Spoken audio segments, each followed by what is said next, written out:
Seru. Apa masa paling sulit dari hidup seorang Atta Halilintar yang selalu membekas sampai hari ini? Menurutku setiap fase ada sulitnya, setiap kesulitan ada fasenya. Iya kan, kita mungkin waktu kecil di fase struggle pasti ada sulitnya. Iya. Mungkin di ekonomi atau apa. Ketika udah mulai maju sama keluarga, terus mau pindah jadi hidupnya sendiri, ada problemnya juga pasti. Dari pindah dari keluarga mau pergi sendiri, nggak diizinin orang tua juga, aku harus tinggal sendiri segala macem. Aku tuh semi kabur dikit sih dari rumah. Oh iya. Semi kabur.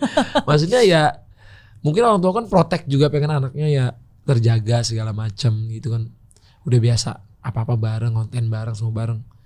Ya kadang-kadang pengen buat sendiri itu kan satu keputusan lagi, terus sendiri ya pasti ada fasenya. Waktu lagi sendiri pun pasti ada fase downnya juga.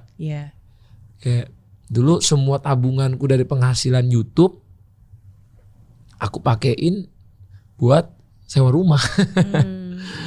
Gitu, maksudnya sewa rumah semuanya tuh all in. Aku cari rumahnya gede, tapi aku all in sewanya.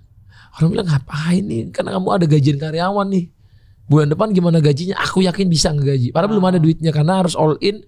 Rumah itu menurutku bagus, contentable, dan aku bisa bikin podcast juga di situ, bisa bikin apa, take it or leave it. Udah, jadi udah nggak bisa, jadi aku ambil. Maksudnya itu menurutku soalnya aku harus mikir ini itu segala macam.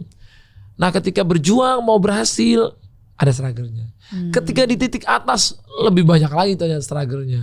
Makin pusingnya, stressful, tekanan netizen, tekanan mental, tekanan besok konten apa, tekanan harus selalu jadi nomor satu, tekanan gak mau kalah sama orang, tekanan itu bisa gila juga sih. Tekanan harus ngapain lagi, tekanan begini, tekanan setiap konten kan nggak semuanya bagus, ada yang salah, kita kena unjing, kena ini. Iya, bisa jadi karena ada blunder juga ya. Pasti ada. Yang mungkin nggak semuanya dicek langsung sama Atta, tapi kan tim mungkin kelewat. Atau tim kelewat, ataupun akunya sendiri bisa ngeblunder cara ngomongnya, tipikal kontennya.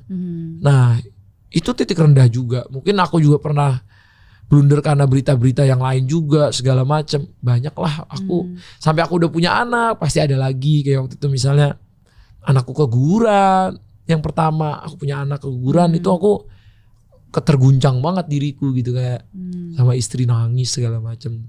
Maksudnya karena pengen banget punya anak waktu itu kan, sebelum ada Amina nih, abangnya Dar.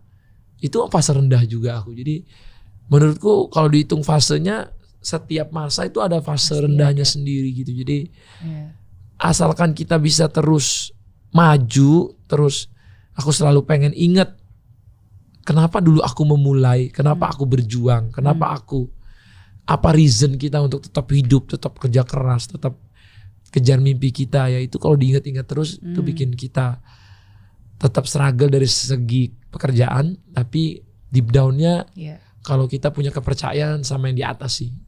Kan kalau kita udah gak punya kepercayaan kan endingnya pasti pengennya mungkin itu bisa dibip. Takutnya kena dolar merah. Maksudnya bisa nggak usah hidup lagi lah di dunia ini gitu kan. Tapi karena aku di agamaku ada tulisan kalau orang diri itu straight langsung masuk neraka. Sama di keyakinanku juga. Iya sama ya. Itu suatu opsi yang tidak pernah boleh terpikir.